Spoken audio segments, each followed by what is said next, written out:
आइए दोस्तों, एक डरावनी कहानी सुनते हैं। भूतिया ग्राहक।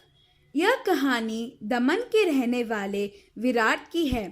विराट के माता पिता दोनों डॉक्टर्स थे, परंतु एक कार एक्सीडेंट में उनकी मौत हो जाती है और वे अपने मामा के घर में बड़े होते हैं।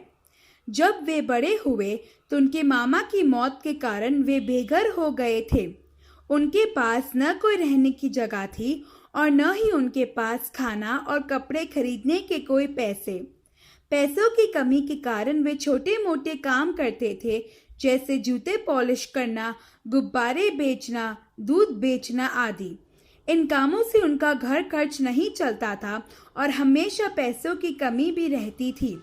वे कोई नौकरी ढूंढने के लिए अलग अलग स्थानों पर जाते थे। एक जगह पर जहां वे गए थे, वहां पर एक आदमी ने उन्हें एक किराए की दुकान के बारे में कहा था, जहां नौकरी दे रहे थे। वे उस दुकान में जाते हैं और नौकरी की मांग करते हैं तो उन्हें नौकरी मिल जाती है। वे उस नौकरी के साथ एक और नौकरी करते थे और उस किराए की दुकान में वे नाइट शिफ्ट करते थे। नाइट शिफ्ट में वे कई अजीब ग्राहकों को और लोगों से मिलते थे।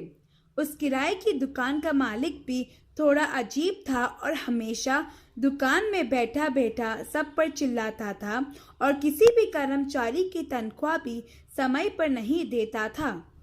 अक्सर वे ग्राहक उनके साथ बदतमीजी से पेश आते या ऐसा करते जिससे वे बहुत अनकंफर्टेबल महसूस करते थे, पर वे उन सभी चीज़ों को नज़रअंदाज करते हैं क्योंकि उसी नौकरी से उनका घर चल रहा था और उनके पास थोड़े पैसे आ रहे थे। एक दिन जब वे दुकान में अकेले थे और रात के 1 बजे थे, तब एक ग्राहक ऐसा आता है जो बूढ़ा लग रहा था और उसके कपड़े भी फटे पुराने थे। वे शक्ल से डरावना लग रहा था और ठीक से चल भी नहीं पा रहा था। वे आदमी काउंटर के आगे विराट के सामने खड़ा हो जाता है और उससे घूरता रहता है। विराट उससे पूछता है कि आप कैसे हो? वे कुछ जवाब नहीं देता। विराट फिर पूछता है कि आप यहाँ से क्या खरीदना चाहते हो? आदमी वापस शांत खड़ा रहता है और कुछ जवाब नहीं देता। अब विराट बहुत गुस्से में आ जाता है, पर अपने गुस्से पर काबू रखता है क्योंकि उसके मालिक ने उससे सबके साथ अच्छे से बात करने के लिए कहा है। वे आदमी जोर जोर से हंसता है और वापस चला जाता है। उस रात वे आदमी कभी वापस नहीं आया। बाकी की रात उसने घबराहट में थोड़ा डर कर बिताई। जैसे वो कई ऐसे अजीब ग्राहक उसकी दुकान पर आते थे, परंतु यह जो ग्राहक था वो सबसे ज़्यादा अजीब था और कई दूसरों से बहुत डरावना भी लग रहा था। अगली रात वापस वे आदमी दुकान पर आता है और पिछली रात की तरह अजीब व्यवहार करता है। विराट वापस उससे कुछ देने की कोशिश करता है और वापस वे आदमी विराट के सामने जोर जोर से हंसकर वहां से चला जाता है। यह सिलसिला 2 और रात के लिए चला। जब विराट इस सब से बहुत थक कर अपने मालिक को इसके बारे में बताता है, तो मालिक यह कहते हैं कि शायद वे आदमी पागल होगा और जब तक वे तुम्हें कोई नुकसान नहीं करता, तब तक तुम भी कुछ मत करना। विराट उनकी बात मान लेता है और अपना काम पहले की तरह करता रहता है। सुबह वह उस दुकान पर काम करने नहीं जाता है। वे सुबह एक दूसरी दुकान पर काम करता है जो किराए की है। सुबह उस दुकान पर कुछ देर काम करके वे कॉलेज के लिए चला जाता है। शाम को वे अपना कॉलेज खत्म करके घर आ जाता है और रात को उस दुकान पर अपनी नाइट शिफ्ट करने के लिए चला जाता है।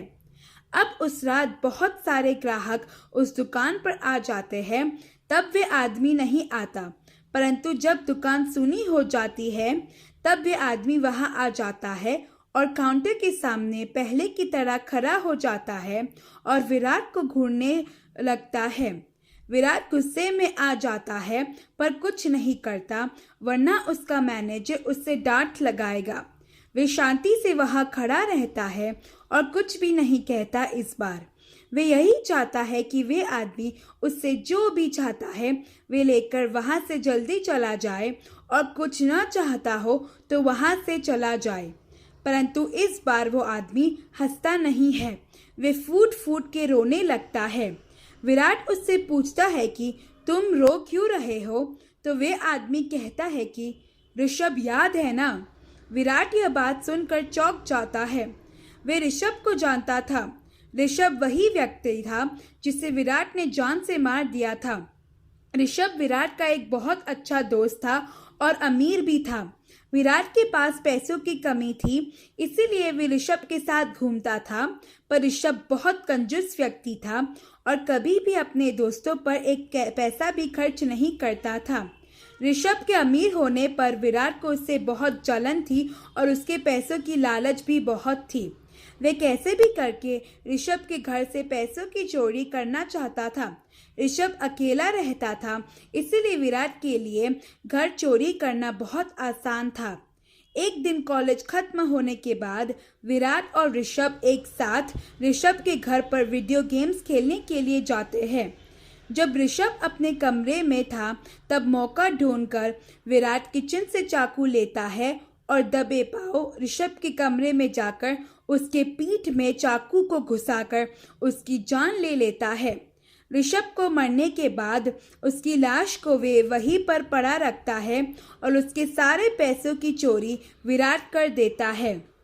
जब विराट को यह सब बातें याद आती है तो वे आदमी उससे वापस पूछता है कि ऋषभ याद है ना। विराट यह सुनकर ऐसा बर्ताव करता है कि जैसे वे ऋषभ को जानता ही नहीं और कांपते हुए आवाज में बोलता है कि कौन ऋषभ? मैं किसी ऋषभ को नहीं जानता। चलो यहाँ से भागो, वरना मैं अपने मालिक को बुलाऊंगा तो वो तुम्हें संटी मार के भगा देगा। वे आदमी अपने जेब से चाकू को निकालता है और विराट को धमकी देता हुआ कहता है कि भूल गए, 2 महीने पहले तुमने उसे पैसों की लालच में इसी चाकू से मार दिया था। अब अगर तुम्हें अपनी जान प्यारी हो तो मेरे साथ चलो उसके घर और उससे न सही पर उसकी लाश जो तुमने वहां सड़ने के लिए रखी है उससे ही माफी मांगो। विराट यह कहता है कि तुम कैसे जानते हो कि मैंने ऋषभ का खून किया है? तो वे आदमी कहता है कि मैं ही ऋषभ हूँ। मैं जो बूढ़े आदमी के वेश में आया हूँ वो दरअसल मेरे पिता है, जो मेरे कोई खबर न मिलने के 1 ही महीने में गुजर गए थे। तुमने 1 नहीं पर 2 जानें ली है। अब चलो मेरे साथ, वरना यहीं पर तुम्हारा भी वही हाल करूँगा जैसा तुमने मेरे साथ किया था। विराट ऋषभ के साथ उसके घर जाता है और उसकी लाश देखकर डर जाता है। ऋषभ विराट से माफ़ी मांगने के लिए कहता है कि तो ऋषभ और उसकी लाश से कहता है कि दोस्त मुझे माफ़ कर दो, मुझसे बहुत बड़ी गलती हो गई। मैं लालच में आ गया था क्योंकि मेरे पास पैसों की बहुत कमी थी और तुम बहुत पैसे वाले हो। मुझे तुम्हारे पिता के मौत का भी अफसोस है और तुम्हारे पिता से भी माफ़ी मांगता हूँ। दोस्त मुझे माफ़ कर दो, मैं कभी भी वापस लालच नहीं करूँगा। ऋषभ को अपने और अपने पिता की मौत का बहुत बुरा लगा था और इसीलिए वे विराट की माफ़ी कबूल नहीं करता। उसकी माफ़ी से न तो ऋषभ वापस आएगा और न ही उनके पिता। विराट उसकी लाश के पास हाथ जोड़ के खड़ा था कि तभी ऋषभ उसे और अपनी लाश को वहीं पर जला देता है। अब जाकर ऋषभ की आत्मा को शांति मिलती है और वे अपनी दुनिया में वापस चला जाता है। उसका जो मकसद था वो उसने पूरा कर दिया था और अब उसने अपने आप को और उनके पिता को इंसाफ दे दिया था। इस कहानी से हम यह सीखते हैं कि लालच बहुत बुरी बला है। कभी भी हमें किसी भी चीज़ के लिए लालच या जलन को अपने दिल में नहीं लानी चाहिए, क्योंकि लालच करना बहुत बुरी आदत है और उसके अंजाम बहुत घातक भी हो सकते हैं।